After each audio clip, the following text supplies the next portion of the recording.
हमारा अगला वर्ड है डिसिडेंट। अब देखिए, ये एक नाउन यानी संज्ञा और एडजेक्टिव यानी विशेषण दोनों ही तरह से यूज हो सकता है। इसका मतलब क्या है?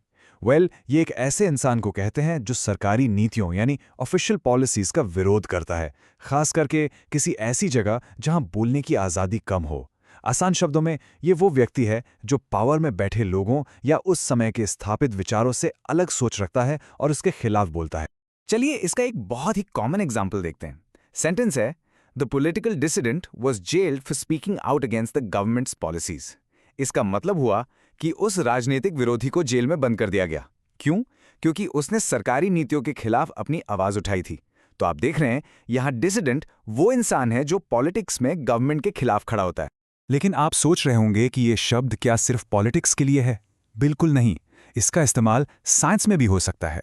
देखिए, Galileo was a scientific dissident, challenging the accepted view that the Earth was the center of the universe.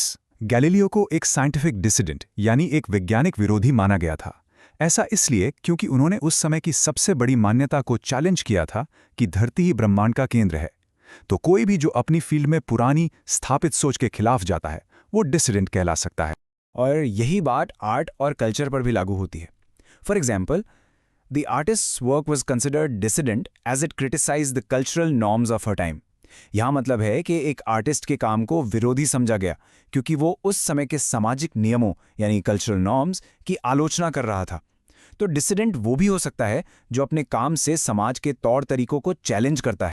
पता है, आपको ये शब्द न्यूज़ हेडलाइंस में भी बहुत मिलेगा।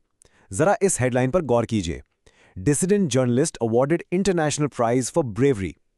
इसका मतलब है कि एक विरोधी पत्रकार को उसकी बहादुरी के लिए एक इंटरनेशनल अवार्ड दिया गया।